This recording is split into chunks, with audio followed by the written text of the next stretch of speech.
Buenos días, soy Felipe Prado, coordinador de redes de Suma, y les doy la bienvenida a esta quinta sesión del ciclo de videoconferencias sobre el informe YEM 2020 para América Latina y el Caribe. Para quienes se vienen incorporando recientemente al ciclo, les cuento que el objetivo de esta edición del informe consiste en reportar el estado del arte de la inclusión educativa en América Latina y el Caribe, lo que se va a publicar el año 2020 junto al lanzamiento del informe de seguimiento de la educación en el mundo, conocido como YEM Report. Para esto, 24 grupos de investigación están indagando actualmente sobre el estado de la educación recibida por grupos vulnerables, excluidos o en riesgo de ser marginados de los sistemas educativos de la región.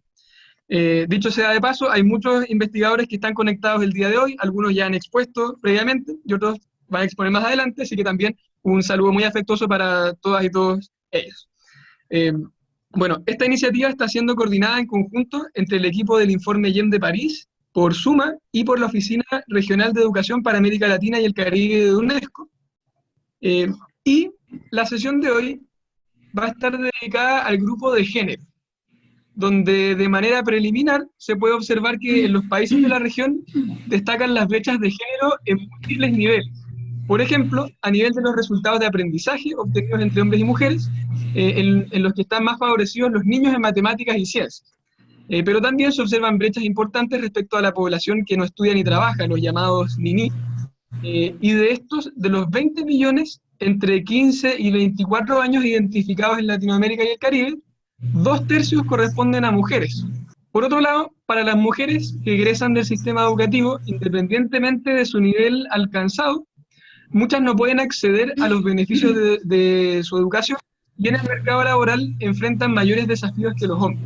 Para profundizar en estos temas, nos va a acompañar la especialista Mary Wynne Delaney, quien es asesora regional de educación para la salud y el bienestar para América Latina y el Caribe en UNESCO.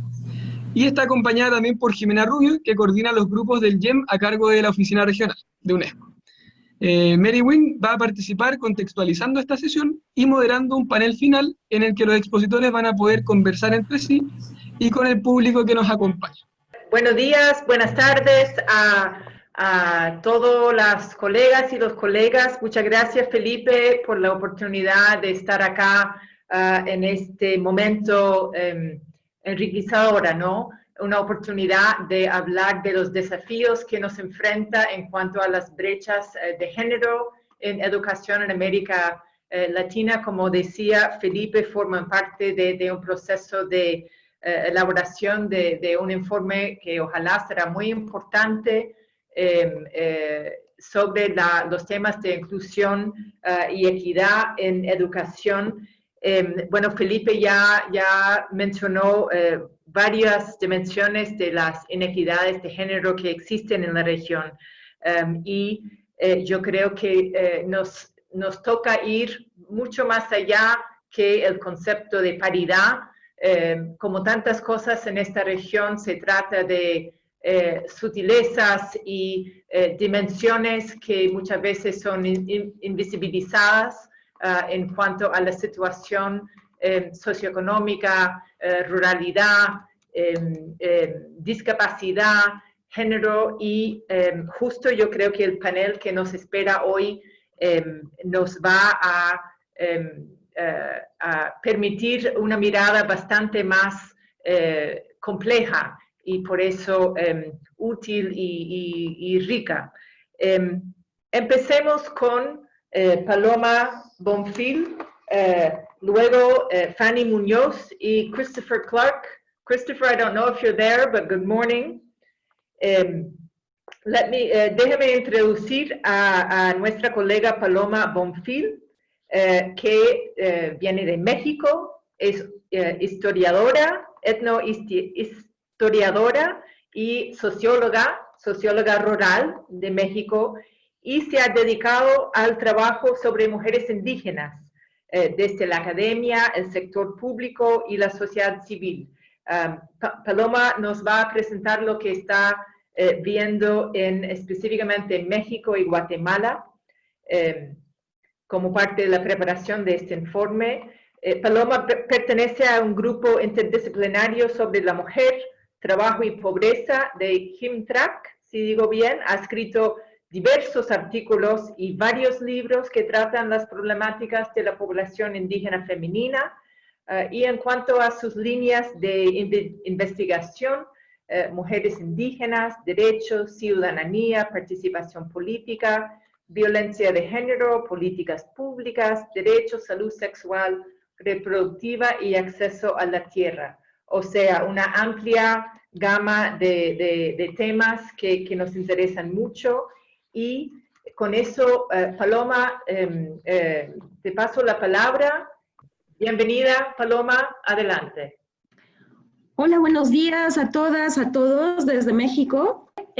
Voy a empezar a conversar un poco sobre esta presentación. Entonces, bueno, los objetivos de la investigación son los que estaban como asignados desde los términos de referencia, pero en el marco del GEM 20 lo que estamos viendo es, en este caso, la necesidad de revisar y analizar la situación de inclusión educativa de un sector de mujeres indígenas que enfrenta, pues, desigualdades complejas y combinadas por razón, pues, desde luego, de género, pero también por su pertenencia a pueblos culturalmente diferenciados y por temas generacionales. Entonces, este estudio hace una revisión de la situación educativa de niñas indígenas en México, sobre todo, pero con un comparativo en Guatemala. O sea, la información del estudio es sobre todo de la realidad mexicana, porque, bueno, es además donde estoy y donde tengo más acceso, pero estamos también revisando lo que existe para Guatemala para hacer también un análisis y encontrar allí como algunas tendencias compartidas y las diferencias importantes que se presentan en uno y otro contexto. Bueno, el primer marco en el que yo planteo este estudio es de pensar la educación como un derecho reconocido, desde luego en instrumentos internacionales. Todos los que son referidos a educación, derechos de la infancia y derechos de las mujeres han sido firmados y signados tanto por México como por Guatemala. Por otro lado, también pensada desde los derechos de cuarta generación que reconocen ya la educación como un derecho no solamente de la población en general, sino de los pueblos indígenas en América Latina y en el mundo, en América y en el mundo. Y que eso implica tener como respuestas de los estados nacionales en políticas públicas, en presupuestos, en estructuras institucionales, en marcos legales y normativos que reconozcan esa diversidad, esa diferencia y esa desigualdad. Entonces, bueno, por eso el estudio tiene como un enfoque general un marco de interseccionalidad de derechos. En otras sesiones hemos visto el tema del marco de los derechos reconocidos a los pueblos indígenas en el continente. No me voy a detener en esta exposición en ello, pero sí les comento que para el estudio sí estoy recuperando esos marcos porque en este caso hablar de la educación y de la inclusión educativa para niñas indígenas implica reconocer tanto los derechos culturales colectivos de sus pueblos, a su lengua, a sus saberes, a sus sistemas de conocimiento, como los derechos individuales de las personas indígenas y en este caso de las niñas, acceder a una educación que sea por lo menos en igual calidad que la de las medias nacionales. Entonces, bueno, estas son las razones por las que también retomo tres ejes fundamentales de análisis. Uno es la diferencia, otro es la diversidad y otro es la desigualdad, para poder analizar cuáles han sido las respuestas en política pública y la oferta institucional educativa que tenemos, tanto en México y Guatemala, para conocer y reconocer qué está pasando pues, en el caso de las niñas indígenas. Esta posibilidad de entender desde la diferencia, la diversidad y la desigualdad, lo que sucede con la inclusión educativa, permite revisar no solamente lo que sucede con la población indígena y las niñas indígenas y la población nacional, sino también lo que sucede en la diversidad de pueblos indígenas, porque tanto en México como en Guatemala encontramos en términos generales una desigualdad de oportunidades con todo y los avances que ahorita voy a referir, pero una desigualdad de oportunidades con respecto a la población nacional, a las niñas no indígenas, a los niños no indígenas e incluso en algunos casos a los niños indígenas, pero también encontramos diferencias de condiciones de escolaridad, inserción, permanencia y también, digamos, desempeño escolar entre niños indígenas de distintos pueblos en un mismo país. Entonces, bueno, para realizar este estudio, yo me he concentrado en la propuesta de los estados nacionales de México y Guatemala de generar programas específicos de educación para pueblos indígenas, que han sido pues, propuestas históricamente cambiantes que hoy se conocen en, digamos, en el discurso institucional como sistemas de educación indígena bicultural, bilingüe e incluso intercultural, como en el caso de México. La idea es, bueno, he estado revisando cuáles son los indicadores que tenemos de inserción, permanencia y continuidad educativa, tomando sí digamos, el marco temporal de la infancia hasta la adolescencia e incluso la juventud temprana. ¿Por qué estoy prolongando en este análisis sobre la inclusión educativa de niñas indígenas hasta incluso los 20 años de edad? Por dos razones. Una, porque muchas de las niñas, una buena proporción de las niñas indígenas, tanto en México como en Guatemala, entra y sale de la educación escolarizada a edades mucho más avanzadas que las que están previstas como las adecuadas. Y entonces tenemos chicas de 16, 17 años todavía en la educación primaria en ambos países en distintos contextos. Y la otra, porque para algunas muchachas llegar a los 20 años, 19 años, todavía en el sistema escolar significa haber superado otros dos factores que las sacan de las escuelas. El primero es la nupcialidad y la maternidad tempranas y el segundo, la inserción económica. Es decir, que en este análisis lo que yo he encontrado es que para hablar de inclusión educativa tenemos también que tomar en cuenta los factores que sacan a las niñas de la escuela y que son básicamente esos, ¿no? La nupcialidad temprana, la maternidad temprana y la pobreza.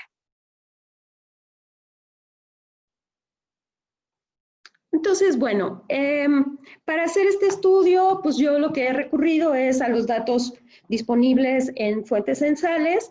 Eso es mucho más fácil en México. En Guatemala, el censo último es del año 2002, no tenemos censos recientes, pero sí estudios cualitativos que nos permiten conocer un poco cuál es, al menos en contextos específicos, la situación educativa en el país para los pueblos indígenas en distintas regiones.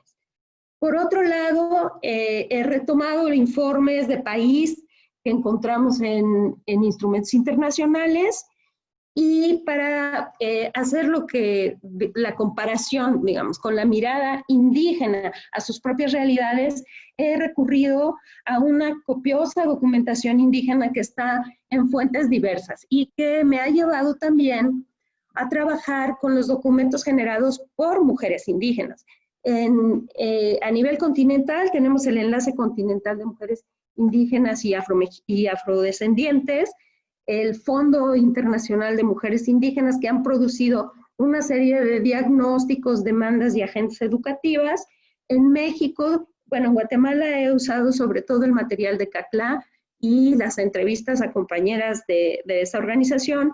Y en México he trabajado básicamente, bueno, con dos organizaciones nacionales, que son la CONAMI y la Asamblea Nacional Política de Mujeres Indígenas, y con redes que están más locales que están ocupadas en el impulso de los derechos de las mujeres indígenas e incluso han hecho propuestas de inserción educativa para niñas indígenas.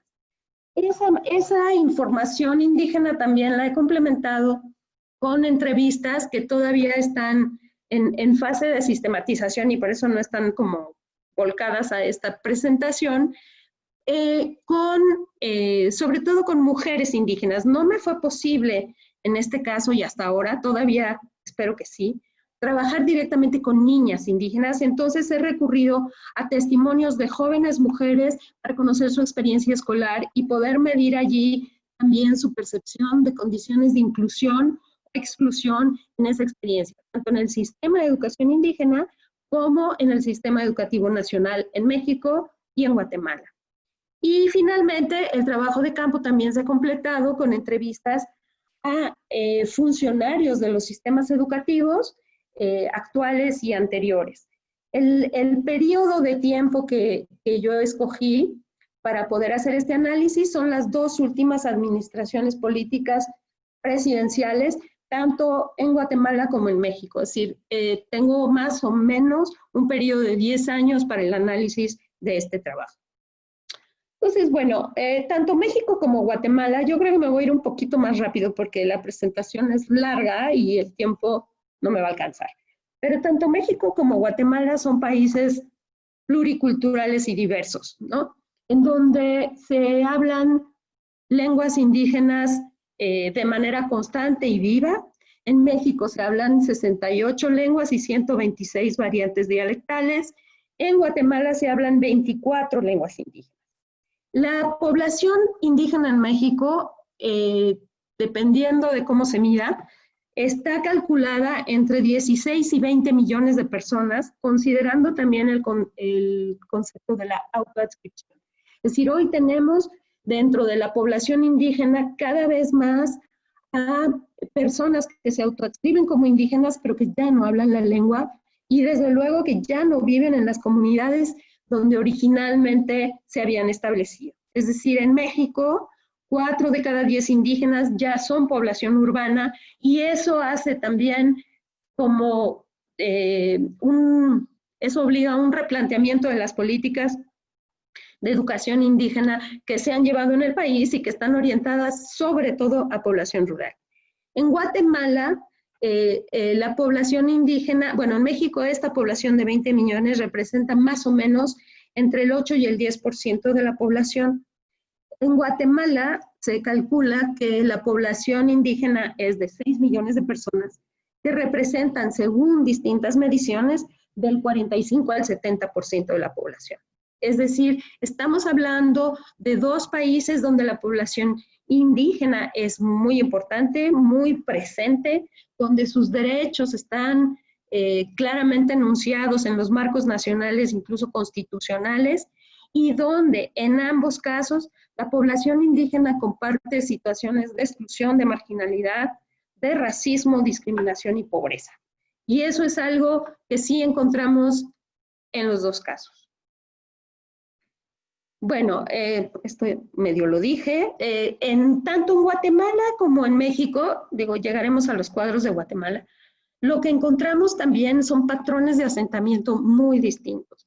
En Guatemala la población indígena tiene índices de ruralidad mucho más altos que en México, es decir, es mucho mayor la proporción de población indígena que vive en localidades pequeñas y aisladas que la de México, y en ambos casos encontramos también en estados o distritos que tienen concentraciones diferentes de población indígena. Es decir, hay lugares donde el territorio político de los países tiene mayor presencia indígena y además se cruza casi siempre con mayores índices de pobreza y marginación. ¿Qué es lo que me importa destacar en el estudio? Y me voy a ir más rápido. Lo que me importa destacar es, tenemos 2 países que han suscrito los instrumentos internacionales de derechos de los pueblos indígenas y de la infancia, así como los derechos de las mujeres, toda la CEDAW en particular, y tenemos, sin embargo, que estos países que tienen esos derechos reconocidos, en donde ha habido avances claros marcos normativos y legales, en la institucionalidad de los servicios educativos, en la cobertura escolar en regiones indígenas, en la propia escolarización de las niñas indígenas. En ambos países tenemos esa situación y, sin embargo, los resultados de la educación son muy desiguales y encontramos que la oferta que se da a la población indígena es de mucho menor calidad que la oferta nacional y que el desempeño escolar medido por la prueba PISA, por ejemplo, siempre sale muy, muy inferior en el caso de la población indígena. Ahora, para pensar la inclusión educativa de las niñas indígenas, yo lo que les comentaba era, tenemos que asociarla primero con las barreras que impiden que esa inclusión sea plena.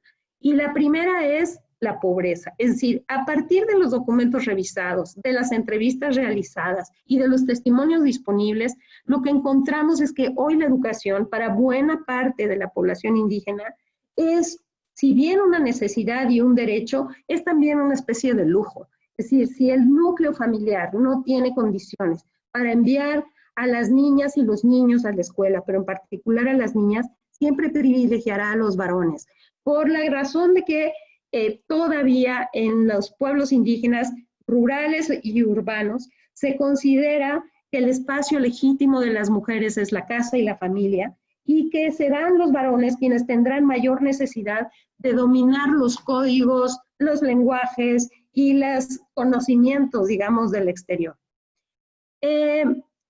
En ese sentido, tenemos todavía en México y en Guatemala lugares donde las niñas van a la escuela cuando son pequeñas, se retiran en el momento de la menarca. Tanto en Guatemala como en México encontramos como una deserción escolar en el momento de la adolescencia, que en muchos casos implica no concluir la educación primaria. Por otro lado, también encontramos que se ha avanzado enormemente en el cierre de las brechas de población indígena entre niños y niñas. Es decir, a nivel primaria, tanto en Guatemala como en México, son casi la misma proporción de niños y niñas que entran al sistema escolarizado. Y sin embargo, son diferentes las dimensiones y las proporciones de los que concluyen el ciclo escolar. Es decir, hoy tener una mayor proporción de niños y niñas en la escuela, en concreto de niñas, no significa que terminaron el ciclo ni que continúan. Y sin embargo, al contrastarlo con datos, por ejemplo, de inserción en la educación universitaria, lo que encontramos es que hay mucho más, o sea, en México solo 2 de cada 100 indígenas acceden a la universidad, pero la mayoría son mujeres. Entonces, bueno, en este análisis lo que yo he encontrado son, por un lado, condiciones compartidas, que ya mencioné, y por otro lado también proyectos, digamos, propios para lograr realmente una educación intercultural. Es decir, ¿cuáles han sido los problemas básicos que encontramos aquí? México tiene, por ejemplo, una estructura institucional muy robusta de atención a pueblos indígenas y, sin embargo, la calidad sigue siendo baja. Hoy tenemos ya datos de algunas experiencias que son focalizadas, es decir, pese a que tenemos políticas nacionales, las buenas prácticas aparecen en condiciones específicas donde la población indígena tiene una fuerte cohesión comunitaria y tiene además un proyecto identitario propio. En otros lugares, la educación indígena se vuelve la oferta disponible y nada más.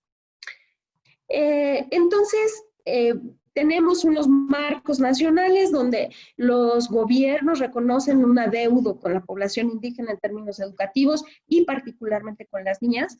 En México ha habido la experiencia de un programa nacional para insertar a las niñas en la escuela, que ha tenido diferentes nombres y sobrevivió durante 30 años. En esta nueva administración ha desaparecido, pero eran formatos, digamos, de discriminación positiva con becas más altas para las niñas que para los niños, unas becas que recibía la familia siempre y cuando la niña permaneciera en la escuela y la madre fuera a pláticas de salud y de cuestiones de derechos.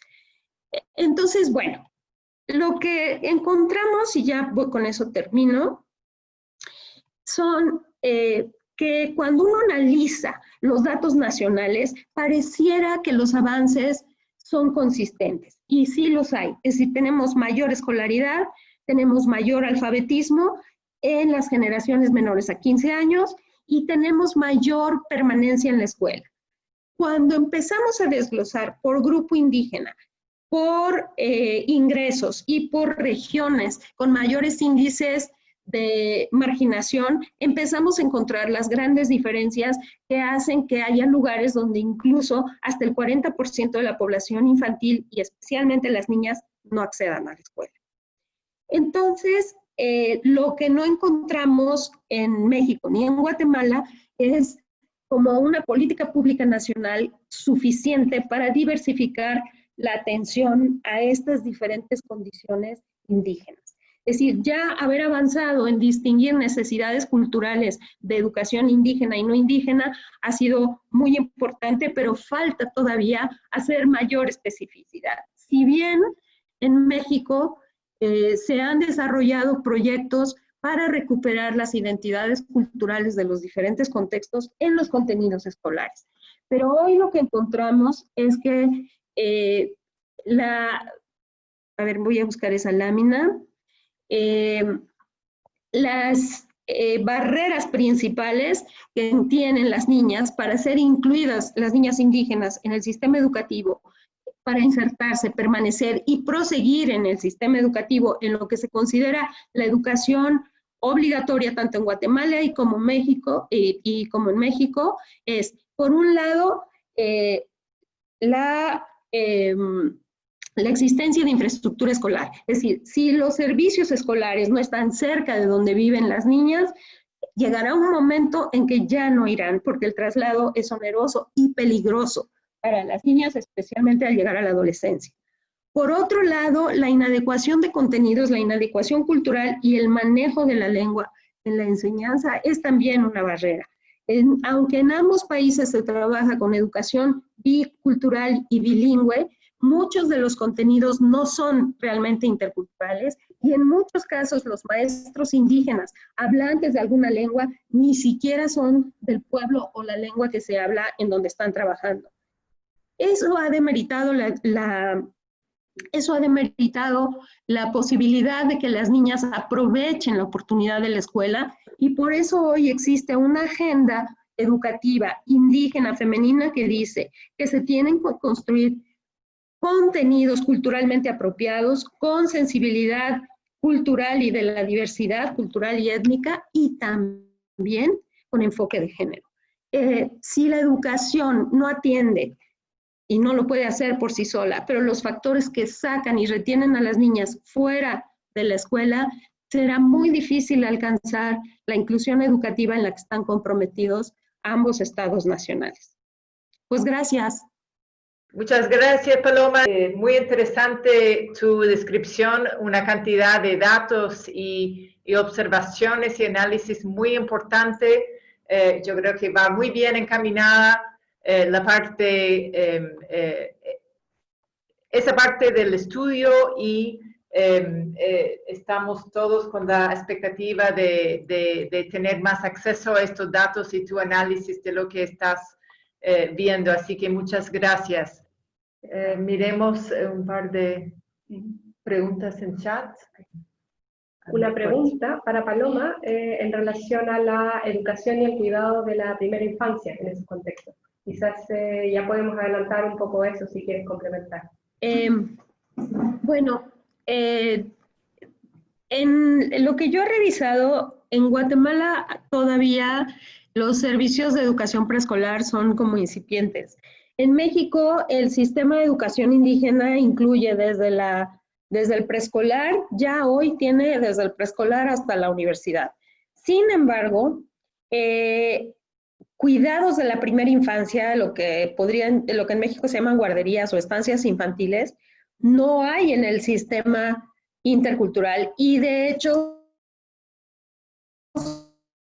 son todavía en todo el país muy deficientes y muy insuficientes. Ahora mismo en esta administración hemos tenido como una crisis porque una manera en la que el gobierno federal había buscado como subsanar esto era financiando servicios privados de atención a la primera infancia, de manera que las madres en condiciones de vulnerabilidad pudieran acceder a partir de un servicio subsidiado en guarderías privadas. Pero la actual presidencia, el régimen presidencial definió que eso era como financiar a iniciativa privada y se suspendió ese servicio. En las zonas indígenas, las regiones con mayor densidad de hablantes de lengua indígena, no existen prácticamente servicios de cuidado de la primera infancia, y eso es una de las razones también que hace que muchas niñas abandonen entre los 10 y los 13 años la escuela, aun cuando no hayan terminado la primaria, porque deben ayudar en la casa al cuidado de los hermanos menores. Entonces, esas son, digamos, cargas distributivas de las tareas reproductivas que siguen todavía los estereotipos y los patrones de género que compartimos las sociedades indígenas y no indígenas, pero que en lugares donde no hay recursos o donde las familias tienen además condiciones de pobreza, se recargan sobre el trabajo y la ayuda de las niñas. Estoy pensando en bebés, o sea, no estoy pensando en preescolar, porque estoy viendo aquí algunos comentarios. En preescolar sí hay, en Guatemala y en México, pero son de horarios recortados. Ya, muchas gracias, Paloma. Sí, muy importante la pregunta y los desafíos que implica tu respuesta, ¿no? Y la falta de estos servicios que son tan importantes en mantener la participación de niñas. Hay una pregunta para Paloma de David Mendieta. Dice, ¿existen datos de población indígena en edad escolar que poseen discapacidad? No, yo no he encontrado datos oficiales desagregados y ese es un tema muy serio. En México se calcula que 1 de cada 10 personas tiene alguna discapacidad y el sistema escolar indígena no tiene todavía incorporado ese tipo de servicios, excepto en algunos casos muy, muy contados en materiales que se han escrito en lengua indígena en braille, pero es algo realmente nuevo y experimental. Y por otro lado, pues el asunto de la discapacidad hoy en zonas indígenas es un foco rojo, porque el tejido comunitario se ha perdido y las estructuras familiares que cuidaban a la gente con discapacidad desde el nacimiento hasta las edades adultas ya no funcionan. O sea, son redes familiares que se han ido debilitando y con la migración, con los nuevos, digamos, formas de organización interna en las familias y en las comunidades, hoy las personas indígenas con discapacidad son realmente las más vulnerables de todas. Yo no he encontrado en la exploración que he hecho de materiales nada que hable de discapacidad indígena, y ese sí es un tema que aparece en algunas de las agendas de mujeres indígenas, no solo en México, sino en el continente. Hay un comentario de Mario Quim que dice, en Guatemala se tienen centros educativos para preescolares y en algunos lo que se trabaja es el proceso de castellanización y no un trabajo de desarrollo de habilidades y destrezas desde la cultura. Eso nuevamente es un comentario para la presentación de Paloma. No sé si tienen ganas de comentar algo al respecto, Paloma. Adelante. Realmente lo que se ha visto también es una crítica muy seria a las propuestas de educación indígena intercultural o bilingüe y bicultural, porque para los pensadores indígenas y las pensadoras indígenas más radicales, lo que ha sucedido con esta propuesta institucional educativa es que los conocimientos indígenas se han desplazado. Y entonces, en vez de tener gente que ha sido experta en el conocimiento de su medio ambiente, de sus recursos, de la naturaleza, de sus formas de trabajo, hoy tienes población analfabeta o población analfabeta funcional, o tienes gente que se cataloga y en algunos casos interioriza esas, digamos, esas categorías como gente ignorante, gente sin suficientes recursos para desenvolverse. Entonces, En ese sentido se habla incluso desde las agendas indígenas de una traición educativa, porque por un lado se ha puesto en los últimos 100 años, digamos, un acento en la educación como uno de los derechos, obligaciones y necesidades de la sociedad, y por otro lado los estados nacionales no han dado respuesta.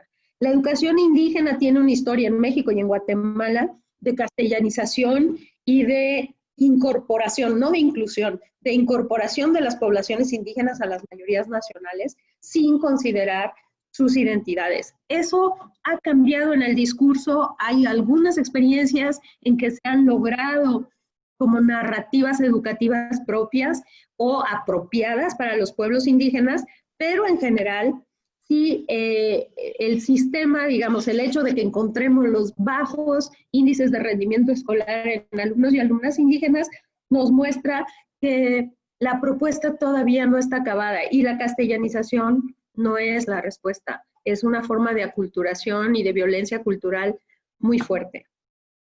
Me llegó una pregunta por interno de Alejandra Gutiérrez, que dice que le gustaría si pueden profundizar en los tiempos que se han requerido para que el cuerpo docente, el colectivo docente, trabaje desde la perspectiva de género. Pregunta, ¿cuál es la situación real hoy en día después de más de 10 años? A ver, estaba yo revisando algunas anotaciones sobre lo que es, digamos, las acciones paralelas que se hacen en México. Voy a hablar ahorita de las de México porque las de Guatemala no las tengo todavía analizadas, en términos de formación docente y transversalidad de género. En México tenemos una ley para la igualdad entre hombres y mujeres que implica que todas las acciones del gobierno federal y de los gobiernos estatales y municipales deben tener transversalmente un enfoque de género que implique cierre de brechas de desigualdad. Para eso hay políticas públicas, hay presupuestos etiquetados, se hacen planes e incluso metas de desarrollo que incluyen indicadores que hablen sobre la igualdad, que no siempre es paridad, la equidad todavía, la inclusión. Pero la verdad es que, digamos, si lo vemos de una manera muy fría, lo que tenemos es un discurso político que sí se ha apropiado de los términos de género, que ha construido una cierta institucionalidad, pero que no baja realmente. Es decir, la perspectiva de género en política pública, que debería pasar por todo el ciclo de la política pública, desde sus diagnósticos, su formulación, la formulación de sus metas y sus objetivos, y sobre todo los mecanismos para que en el sector educativo particularmente se empiece a trabajar con una perspectiva que reconozca las desigualdades en todos los ámbitos, entre hombres y mujeres, no está ocurriendo. Y si eso lo queremos como combinar con la exclusión por la pertenencia étnica y con las desigualdades generacionales, lo que encontramos es que digamos, hay experiencias aisladas, hay materiales, pero lo que no hay es una práctica consistente. Entonces, sí existen en México programas para sensibilizar, capacitar y apoyar al personal docente en materia de género. Esos programas han sido evaluados y en general las evaluaciones lo que encuentran es un enorme capitulado de retos y de desafíos que son como una manera medio eufemística de decir lo que no se ha conseguido. Entonces creo que esa es un área de oportunidad, por llamarlo así, en el sentido que no hemos logrado realmente aterrizarlo, y en México al menos los niveles de desigualdad y violencia contra niñas y mujeres en la escuela y en todas las áreas y aspectos relacionados con la educación nos hablan de que esa es todavía pues una asignatura pendiente. Paloma, si hay algo sobre participación de niñas en general y mujeres jóvenes en educación técnica y profesional, que estamos viendo que es cada vez, entiendo, bueno, tomando en cuenta lo que nos habías contado anteriormente acerca de las brechas que existen en los otros niveles de educación. ¿Alguna observación acerca del tema de temas generales de género en educación técnica y profesional en México? Bueno, lo que yo comentaba es que sí es muy paradójico que si bien la entrada al sistema escolar en preescolar y primaria, los primeros niveles, es muy pareja entre niños y niñas, eso se va cambiando, pero a nivel universitario tenemos más profesionistas indígenas mujeres que hombres. Aunque es una minoría muy, muy evidente, y les mencionaba que solo 2 de cada 100 indígenas acceden a la educación superior en México, de ese bajísimo porcentaje, la mayoría son mujeres. Entonces, hoy tenemos en este país una nueva generación de mujeres jóvenes indígenas profesionistas, que además en muchos casos se han organizado para, si no exactamente regresar a las comunidades, por de los derechos de las mujeres de sus comunidades. Es decir, si tú eres, no sé, una abogada, por ejemplo, es difícil que litigues en la comunidad, pero hay ya redes y organizaciones de abogadas indígenas que trabajan en materia de derechos acompañando a mujeres indígenas tanto en los sistemas normativos internos como ante la justicia ordinaria. Esa es una manera en la que estamos encontrando que las nuevas generaciones de niñas que permiten como pensar que el estudio vale la pena, porque ciertamente sí es un esfuerzo. O sea, en las regiones indígenas, rara vez una niña tiene la oportunidad de recorrer incluso todo el ciclo de la educación básica. O sea, no están los servicios. En otros lugares sí, hay zonas indígenas donde realmente existe un maestro o maestra por 37 alumnos, tienes preescolar hasta bachillerato, tienes teleescuelas que te permiten acceder a otro tipo de, pues, de servicios, pero el tema técnico, ese no lo he visto yo tanto, no lo conozco, pero sería interesante buscar datos sobre eso. Gracias. Vamos a ir ahora con nuestra segunda ponente, quien es Fanny Muñoz. Fanny es la investigadora y directora de la maestría en estudios de género de la Pontificia Universidad Católica de Perú. Ella es doctora en historia por el Colegio de México y licenciada en sociología. Es profesora principal del Departamento de Ciencias Sociales en la Universidad Católica y directora de la maestría en estudios de género desde el 2012. Su investigación y docencia se enfoca en estudios sobre género y educación, políticas educativas, descentralización y gestión educativa, y estudios relacionados con la historia social y cultural. Últimamente también ha investigado los temas difíciles de violencia de género y femicidio. Ha trabajado como gerente de proyectos financiados por la cooperación internacional y es miembro fundadora de la Sociedad de Investigación Permanente en Educación. Bienvenida, Fanny. Buenos días. En el caso que voy a presentarles, aún no está todo el estudio preliminar, sino más bien voy a presentarles un avance del estudio del caso de Perú, que justamente el encargo que se me dio es para ver el caso de Perú sobre género, cuál es el avance que se ha hecho en educación y género, y entonces de acuerdo a mi presentación voy a presentarles, tratar de en estos 20 minutos de poner alguna nota de contexto, las características de la población en el Perú, luego el sistema educativo, los indicadores, algunos para no aburrir con tanta dato, y el tema del currículo y también alguna parte de la normativa respecto a género y algunas reflexiones que tengo por ahora, ¿sí?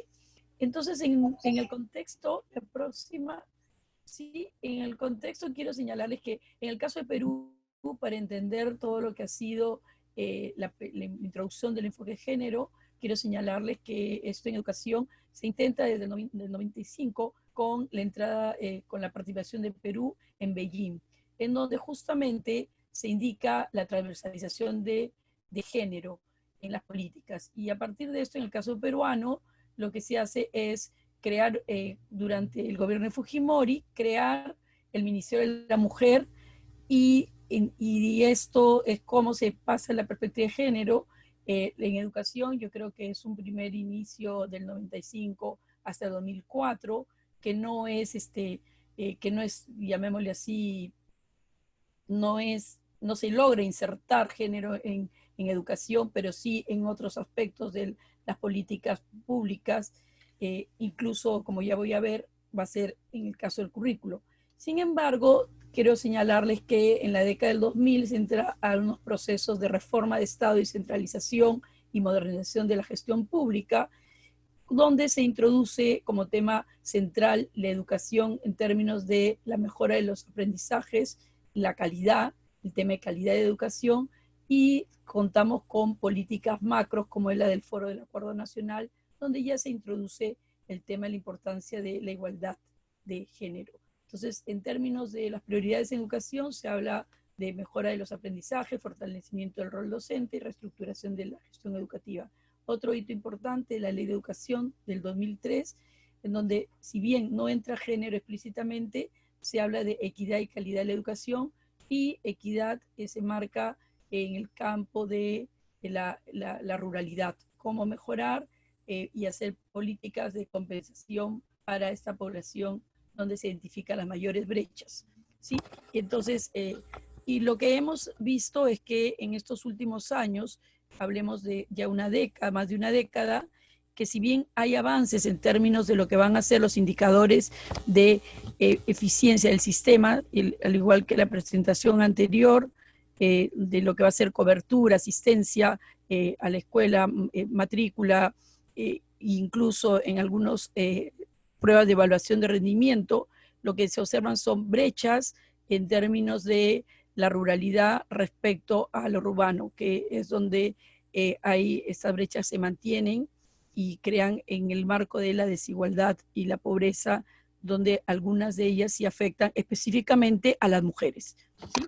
Entonces pasamos a la otra. Ese es como el contexto de lo que estamos hablando, y ahí está justamente las brechas, donde están identificadas, que más allá del marcador de género, estas brechas tienen que ver con el área de residencia, la ruralidad respecto al urbano, la población más pobre y los de extrema pobreza, como vamos a ver, son los que no logran llamémosle, acceso a la igualdad.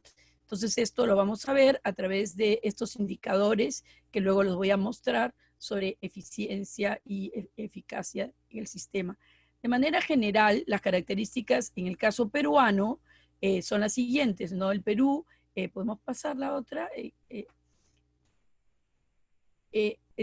tenemos ahorita, de acuerdo al censo del 2017, el Perú viene creciendo, 31.237.000 habitantes, la población es casi, diríamos, igual entre hombres y mujeres, y la población, lo que tiene el Perú al igual me parece que es un crecimiento al inverso, ¿no? Cada vez va a haber más población joven y se evidencia un crecimiento de la población mayor, ¿no? Y no he puesto esos datos, pero eso está saliendo en las estadísticas que hemos revisado. Y en términos de población en áreas urbanas, se evidencia un crecimiento de la población muy significativo respecto a la ruralidad. El Perú hasta hace 15 años tenía todavía un número alto de población significativo en áreas rurales, pero como vamos a ver, el último censo muestra que el Perú ya no es un país con población mayoritariamente rural, sino urbano, y está disminuido en un 6.8% de 2007. Entonces, estamos viendo que esto va a marcar toda una diferencia en términos de lo que va a ser la atención en educación también. En la próxima, sí, es la lengua indígena en zonas rurales es 37.4 y es mayor que en zonas urbanas donde lo hablan el 11%. Y la pobreza y la pobreza extrema no presenta diferencias significativas entre hombres y mujeres. Esto es bien importante porque hay datos en donde vamos a decir que están iguales hombres y mujeres, pero sí se acentúa respecto al área de residencia y nuevamente corrobora lo que les estoy diciendo, como la pobreza tiene otro marcador que es de etnicidad respecto a áreas urbanas en donde la concentración de pobreza en áreas rurales es muy alta, 40%, y dentro de ese, en algunos departamentos que son departamentos de zona andina y también de la Amazonía, como Loreto, Ucayali. Y no se relaciona con el género, sino más bien con esta condición de los marcadores de ruralidad y origen étnico, ¿sí? La próxima, por favor. Ahora quiero presentarles las características del sistema educativo peruano. El sistema educativo peruano, con la ley del 2003, sufrió una reorganización en términos de esta apuesta por cómo logramos alcanzar la calidad de la educación y también atender a las condiciones de inequidad en el sistema. Y en ese sentido, durante toda esta década, en el marco de la descentralización, se han señalado un conjunto de reformas que incluyen la reforma también de magisterial en 2012, que propone por primera vez un sistema único para garantizar la profesionalización docente, un sistema de 8 escalas para docentes. Entonces, quiero señalarles que el sistema tiene etapas y dentro de estas etapas está la educación básica, que se divide en educación básica regular, porque luego tenemos modalidades, y la educación básica, el nivel inicial, primaria y secundaria, que son en total, hablamos de 16, personas que entran los niños entre 0 años hasta 16 en secundaria, y la modalidad de atención son la básica regular, que tiene inicial, primaria y secundaria, y la educación básica alternativa para personas que no pueden asistir en estos horarios regulares, que son la inicial, primaria y secundaria, y la educación básica especial. Entonces, en la educación secundaria para áreas rurales se ha contemplado distintas formas de secundaria para atención, que son secundaria rural por residencia por algún tiempo, o sea, tenemos como 3 modalidades de atención, ¿sí? Esto es de acuerdo a la Ley General de Educación del 2003, en un contexto de descentralización y democratización que iniciamos a partir del 2001. También quiero considerar cómo el Perú ha venido en los últimos, llamémosle 15, 16 años, incrementando el presupuesto en educación, que viene desde el 2000 de 0.7 hasta el 3.5 del PBI, aunque no es el estimado por el proyecto educativo nacional que en el Perú se logró promulgar en el 2007, después de un proceso de consensos y de movilización ciudadana, en donde se puso como exigencia tener un PBI en educación al 6, pero no, si bien ha crecido, como vemos, no se compara con el crecimiento que tiene el PBI en los países de la región, en otros países de la región como Argentina, Chile, en donde está entre el 4 y el 5%. Sin embargo, sí hemos tenido un crecimiento, porque también quiero señalar que el Perú tuvo una de las economías de mayor crecimiento del PBI al 5%, incluso ahora estamos en el 1%, entre 2 y 1%, pero eso permitió que se incremente este porcentaje de educación y porque se puso en la agenda y fue una prioridad de política nacional. Pasamos, por favor. La próxima, ¿sí? Quiero señalarles aquí cuál es también en términos del gasto público por estudiante, que si vemos, y ya no he hecho tengo una en el documento, sí hay una, se ve cuál ha sido el crecimiento en estos más de 10 años que he señalado en esta década, pero igual la inversión por alumno va incrementando conforme pasa a otro nivel, que es de primaria, secundaria y superior. Y esto sí se ve que crece respecto a hace 10 años que no teníamos esta asignación por alumno. Ahora, comparado con los otros países, es bajo respecto a lo que es Chile, Argentina y Brasil, ¿sí? La próxima. ¿no? Esto ya es para que se den una idea de que aquí sí puse por años, ¿no? Cómo ha ido creciendo y que sí es significativo si lo vemos como estábamos al inicio, a los puntos de partida. Bueno, quería señalarles en términos de docencia que la carrera no se feminiza a nivel de primaria inicial, más no de secundaria, porque en secundaria es una carrera que está compuesta de profesores varones. Sin embargo, en la ruralidad sí es una carrera donde tanto en primaria como en secundaria van profesores que son la mayoría es hombres, ¿no? Esos son la área de docentes entre hombres y mujeres, que ya lo he señalado, que la distribución de profesores cambia de acuerdo a la ruralidad y donde sí ejerce la mayoría hombres, pero de acuerdo a primaria inicial es una carrera feminizada. Y estos son lo que les señalaba del incremento del salario a los docentes de acuerdo a la ley de reforma magisterial, que sí ha sido significativo. ¿Podemos pasar, por favor, a los indicadores? No los voy a mencionar solamente brevemente, porque ya creo que coincide con los que ha señalado Paloma, de que no hay diferencias significativas entre hombres y mujeres entre los 3 niveles. Donde hay diferencias es respecto a la secundaria. O sea, y creo que eso pasa en los países de la región, ¿no? La secundaria no llega a la universalización y sí hay diferencias entre lo que es el sexo y área de residencia, y en donde las mujeres, significativa la diferencia, van menos a secundaria que los varones, pero sí hay diferencias entre el área rural y el área urbana respecto a la asistencia a la escuela. Y podemos pasar a la próxima, por favor. Sí, eso ya lo he dicho. Pasamos, sí.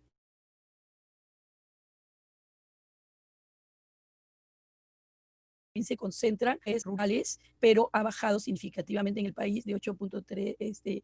Las brechas en educación ahora están en analfabetismo en 5.6. Entonces, respecto a otros años, pero sin embargo se concentran en zona rural y en esto en mujeres, ¿sí? Pasamos, por favor. Quiero también en términos de rendimiento estudiantil. Un minuto, por favor, para ver si mientras busquemos a Fanny, Christopher, can you hear me now? Oh, great, wonderful. Christopher, we've been hearing about some very interesting aspects of Indigenous girls and their access or exclusion from education from our other 2 panelists in Mexico, Guatemala, and Peru, and they've described some very interesting intersections, unfortunate intersections with other important aspects of early marriage, forced union, maternity, rural location, poverty, mother tongue, certain aspects of the world of work that affect girls in very specific kinds of ways.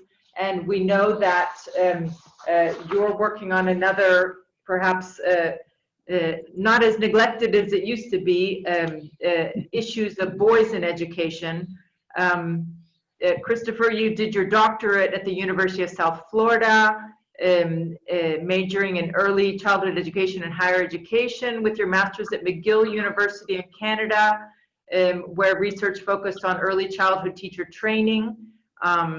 You've done studies in Israel and short courses in Singapore, focusing your research on curriculum and early childhood education, gender and education, teacher development, and higher education and leadership. We're interested in your other work that's appeared in peer-reviewed journals, and your overall focus on gender and education with a focus on boys. You're also a retired college principal, so you have a perspective from the front lines, and serving on school boards and national organizations. We're very interested in hearing your perspectives on some of these similar issues, but how they affect boys in particular in the Caribbean. We still have about 60 participants in the forum, so clearly there's a lot of interest. So I'll go ahead and give you 20 minutes as well for your presentation, and hopefully people can stay on and listen to your presentation. Thank you, and go ahead. I was saying good morning, everyone, and I'm privileged to be part of this, looking at this important topic of inclusion or engagement. And sorry, my Spanish was not able to follow all the presentations. But as you have just summarized, there are some intersections. You know, once you talk about engagement or inclusion, there are going to be definitely some commonalities regardless of the group.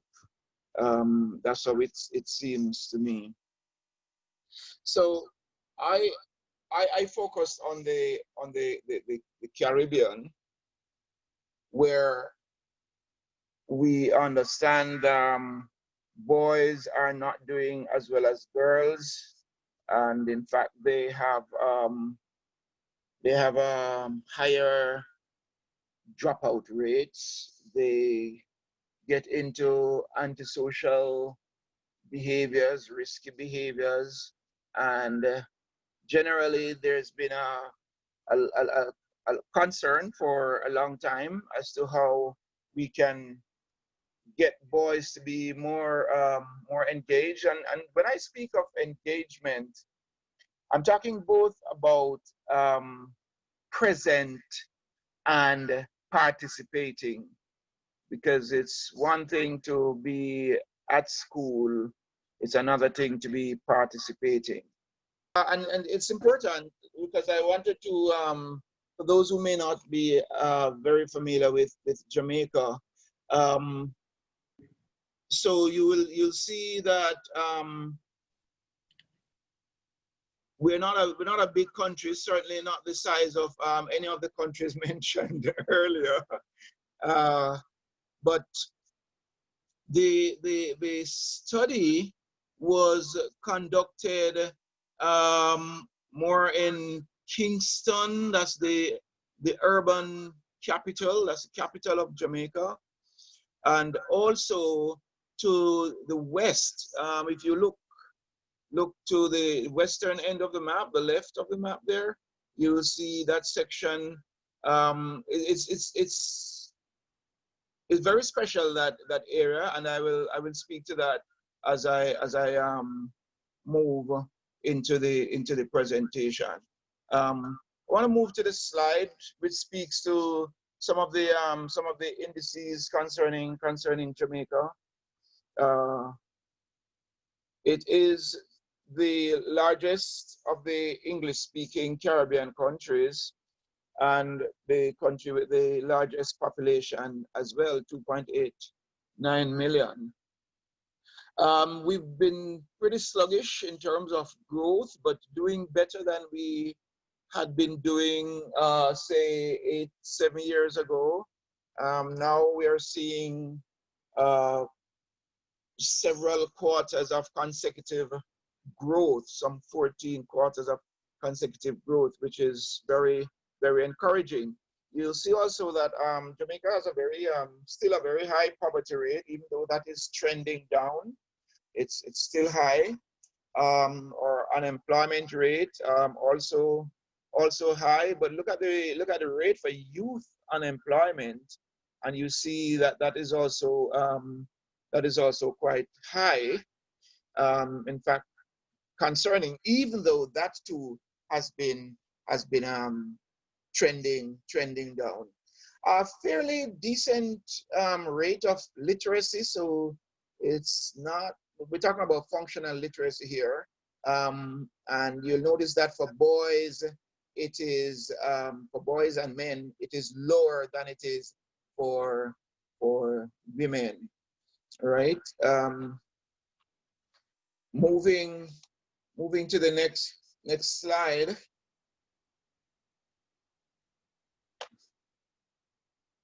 Right, we're looking at some education statistics there. 18%, just over 18% of the national budget is allocated to education, which is very comparable to some first world countries. Enrollment, again, encouraging figures there. When you look at it, notice that it begins to fall off, however. We're moving from high 90s into the mid 80s once we get into secondary school. And you will see that the primary completion rate is high, both for male and female. The challenge arises when our students get to secondary school, and that national dropout rate there of 1.3. We'll speak to that some more as we move on. So, just to share some more about education in Jamaica, that we have in fact achieved universal access to early childhood and primary education, high enrollments in those, and there's a place for every child at the primary or early childhood levels. High rates of literacy, as I said, and the expenditure on education is significant, though it must be pointed out that much of that expenditure is for recurrent expenses, all right? Not so much for capital development as recurrent day-to-day expenses. So we're talking about salaries, for example, which takes a huge portion of that, all right? The system in Jamaica is considered as elitist because it tends to cream off the more able students and send them to better schools, and almost condemn the rest to schools which offer lower quality education. Invariably, the children who are in these poorer secondary schools especially, but primary schools too, are children from the working class, children from the lower socioeconomic groups, yes? In fact, in some primary and some secondary schools, as many as 50% of the students qualify for welfare assistance through the government's cash transfer program called PATH. And this program helps with school expenses, especially with a free school meal, and where there are fees, these students are allowed to pay 50% of those fees. So to give you some more details about the case study, this was done with four principals at both secondary and primary levels, from the rural area, urban area, male and female. I tried to get a good mix. 3 education administrators. These are persons at the central ministry level, very high level administrators. Teachers, 3 boys who also participated, 3 dropouts, and the community members. So through conversational interviews, I was able to get a better understanding of what is happening in relation to a boy's inclusion or this engagement, as well as their academic performance. I want to share some preliminary findings, preliminary because the analysis continues, and some of these may or change, but this is what I'm seeing, this is what I'm hearing, this is what the data so far is showing up. In terms of the curricular challenges, we're seeing that there's a new national curriculum rolled out just about 2 years ago. Yeah, but despite that, we're still seeing challenges regarding the teaching and learning materials that are used. Most of the materials still in print, and this is often seen as inconsistent with the way boys learn. Many boys, reading, for them, reading is not considered as a masculine thing, and therefore they avoid it. They do as little reading as is possible. Many of them are non-readers, and in fact, some of are also struggling readers. The teaching methods that I use are still those that were used when I went to school. And as you recognize, I'm now retired, so it's been a long time now since they were still using the same teaching methods. Prompting one of the national organizations, the Jamaica Teaching Council, to develop a handbook of strategies for teachers, so to hopefully get boys more engaged, and that means get them involved, get them participating, and with the hope also of ultimately raising the level of their achievement.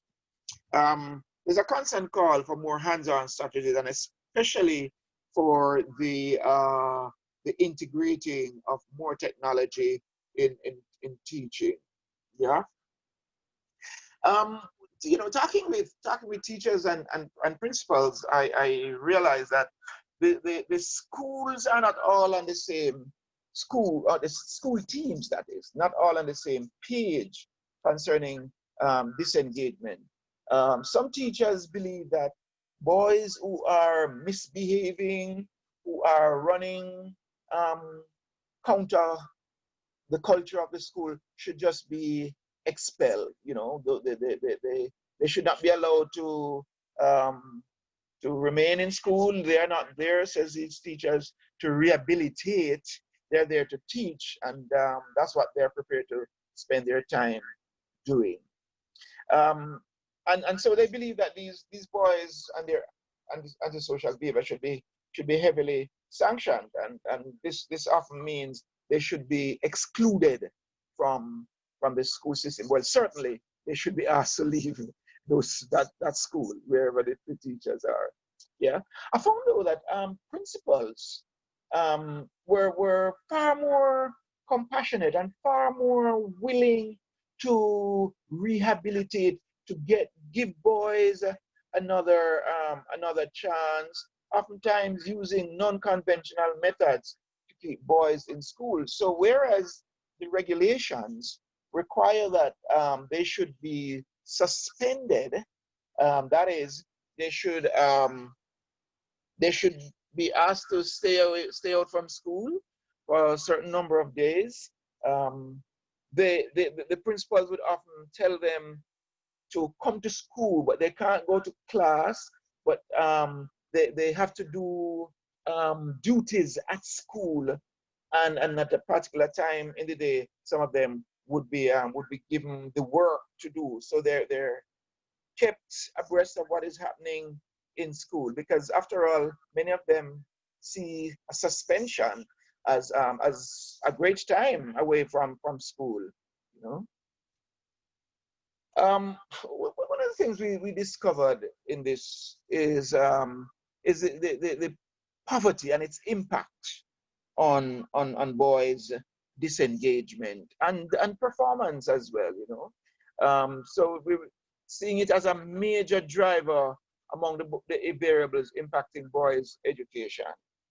So the World Bank points out to us that in countries such as Jamaica, while the youth comprise half the population, they make up 60% of those who are poor. And I don't have the poverty rate among youth, specific poverty rate among youth in Jamaica, but that's a telling piece of statistic there from the World Bank, you know, because what I found out is that the majority of the boys who are not performing are those from poor families. And in fact, the young men to whom I spoke, and those who are participating in this study, all, among other things, cited economic reasons for leaving schools prematurely. So they're not doing well in school. They just decide that they're going to leave school and try and get something to do because their parents are not able to send them to schools. And in some families, if there's a choice between a boy and a girl as to who to invest in terms of education, the girl gets the nod. Yeah. So I spoke about government's cash transfer program earlier. It's instructive to know that when you are a male, you get a little more than what the girls get, so as to encourage these boys to attend school more regularly. The impact study of that is still being done. I pointed out earlier about the western end of the island, and one of the things which shocked me, because I didn't know that was still happening, is that in some agricultural communities, such as that western end of the island, where there's a cane plantation, when it is what we call crop time for harvesting the cane, many boys drop out of school in order to go and earn. And some of them, in fact, they drop out of school in order to take care of siblings while their parents work on the plantation. For them, you know, that's a community norm. The value on education is not as high. And so you can see that the community values also impact boys' disengagement. Interesting thing as well in that western end of the island, where the dropout rate is nearly twice as high as it is for the national figure, where boys just drop out of school in order to earn money, in order to work. But this work is illegal activity known here in Jamaica as lotto scamming. So briefly, what this is, they will get, by whatever means they get it, they get the telephone numbers, particularly of seniors in the United States, for example, and they will call up these seniors and tell them that they have won the lotto, and they are to send money to a particular account, usually here in Jamaica. Send the money to the account in order to clear the winning prize. And once they do that, they become hooked, because they keep asking for more and more money until there have been reports that thousands of dollars have been scammed from these unsuspecting seniors. In fact, one school which is involved in this study reports that as high as 50% of its boys do not complete school due to this activity, because you earn money, and when you convert that those US dollars to Jamaican dollars, it seems as if you have a whole lot of money, and you're able to buy consumer goods and to show off that you're making it. So school is not important for them. What has been the national response as I close this presentation? There's long been an awareness, heightened awareness. There's politicians and political leaders have spoken about it, the crisis with boys, but not much has been done in terms of real action. So in the initiatives which have been taken in response to the disengagement of boys and their underachievement, those initiatives have really been done mostly at the school level. So there have been single-sex classes at certain grade levels in primary school. There's what is called Boys' Day. This is when They seek to build up the self-esteem of boys. They bring in resource persons, particularly men, to talk with them and to encourage them to stay in school, encourage them to value education. There have also been mentorship programs, the professional development activities for teachers to alert them to the situation and particularly helping them with how boys learn. There have been boys retreats, and lately the idea of more residential schools for boys. There's currently only one fully residential boys' school built from the 17th century. And they want to replicate that model, feeling that if we have them in a different environment, in a captive environment, then you can change their behavior. The Jamaica Teaching Council, which is the body which is charged with the professionalization of the teaching profession here in Jamaica, as well as the licensing of teachers, which has not yet begun, they have initiated a program of exposing boys to business leaders. So they have an annual program where they invite some boys from particular schools to come to meet business leaders with a view to getting them interested in entrepreneurship, right? They are the ones who have also introduced a handbook of strategies to help teachers to use more student-centered, inclusive strategies in teaching boys. And I mentioned it earlier about the central ministry thinking about more residential boys' schools. That, colleagues, is a synopsis of the situation as it is right now. As I said, these are preliminary findings. The full report will come out in due course. All right, so I want to thank you very much. I hope you were able to follow some, if not all, of the presentation. If there are any questions, I'd be happy to take them with your leading, Madam Moderator. Thank you so much, Christopher. It's a whole set of issues that I personally find very interesting, and brings us to some of the more internal aspects of education, issues in the curriculum, teaching methods, learning materials, that of course need to bear in mind the different needs of groups, even as separated just from boys and girls. And these are things also that we know from neuroscience and psychology, and other specialist areas as well. So it's clearly important that we need to start using what we know from different fields.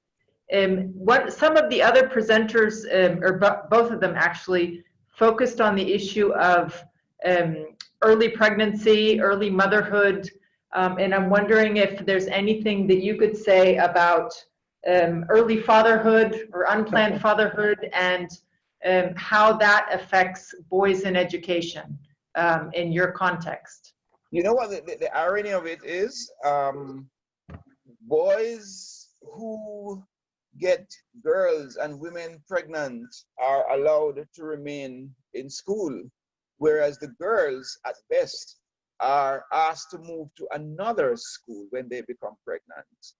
So that early fatherhood doesn't necessarily result in dropouts, though some may, the odd boy may, but there's no pressure on him to say, well, you have a child coming, go and work, because very often it's either a younger girl or an older woman, maybe a working woman even, and so the boys are allowed to get away with getting women and girls pregnant while remaining in school. That's the sad situation here in Jamaica.